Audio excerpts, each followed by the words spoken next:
What is good, y'all? It's your boy Ty back here with another video, and in this video today, guys, we're gonna be talking about the new glitched set that did get released in NBA 2K23 MyTEAM today, including the Georges Niang, Doug McDermott of the world, Steven Adams can shoot, as well as a glitched Vucevic, takeover reward Kevin Johnson, diamond Tyler Herro, as well as the pink diamond Josh Smith card. Okay, make sure to smash that subscribe button if you are new. Let's talk about Georges Niang up first.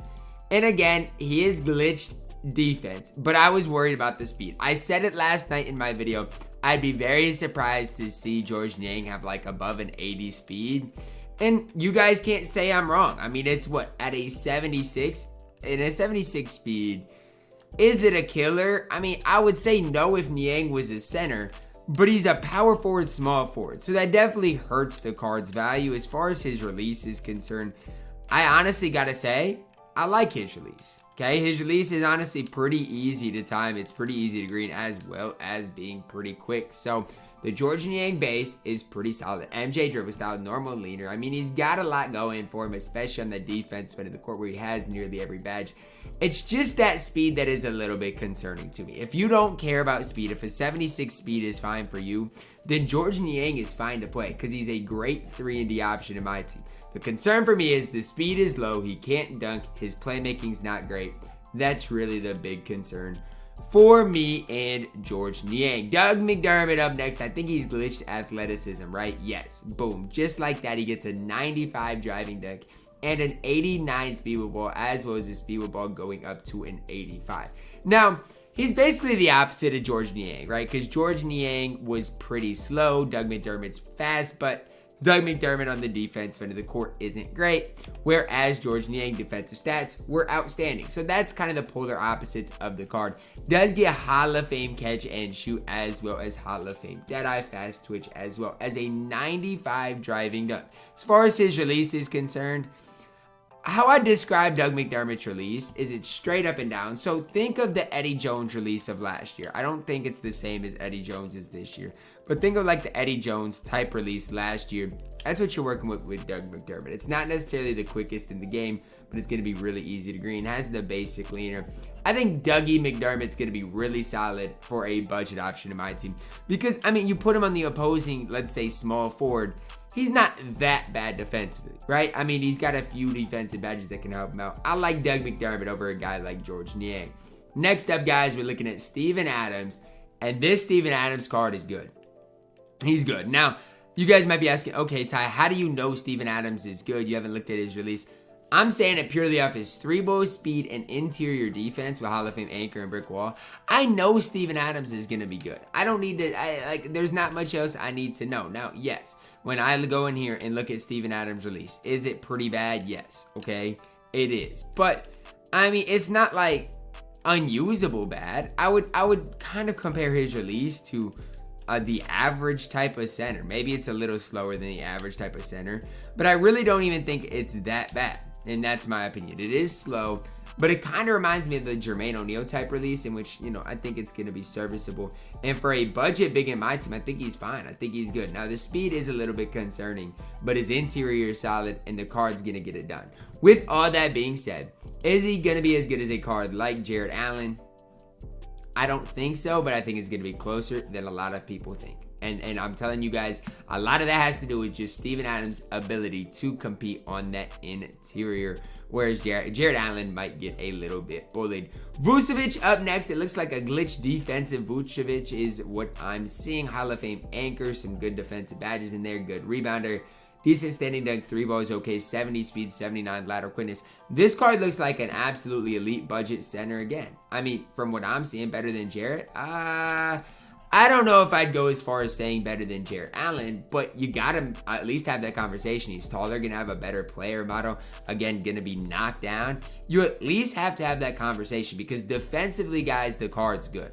And you can't even argue that. Like, Vucevic on that defensive end of the court is really solid. And his release, I'm shooting with it right now. It's good. It really is. Compared to like Steven Adams, which I just used, Vucevic's release is way better. It really is. Now, I'm not saying it's the best release in the game, but it is way better. Good hot spots as well. We're starting, and he can play power forward. I just noticed that he can play power forward. Wouldn't necessarily recommend him at that power forward position, but he does have that ability. Vucevic is really solid. Maybe the best card we've seen thus far. Kevin Johnson up next. 6'1", 6'4" wingspan. Okay, 85 3-ball, 95 driving dunk. There's people that say they won't hype Kevin Johnson up. Obviously, there's reasons for that I'm not even going to get into. But here's what I'm saying. Hey, if he's good in 2K, I'm going to let you guys know. Now, Hall of Fame clamp breaker, quick first step, defensive badges, okay, shooting-wise, fine. The problem is he's 6'1", guys. Like, I don't know what his release is going to be like. If it's the Jason Richardson base, it's okay. Pro dribble style. His card's still not great. I know he can dunk well and this and that. He's got a decent 3-ball. But what we've got to remember is he's not going to play great defense. He's only 6'1". He's just not great in my team. Now, if he's like a 1-hour grind, could he maybe be worth it for you? I mean, maybe. But why grind for him when you can go get Anthony Simons? And you guys can tell me Kevin Johnson's better, but he's not, and it's not even close. Anthony Simons is the way better overall player, so don't grind for Kevin Johnson. There's no need to. Tyler Herro up next, and he has a duo with Jack Harlow.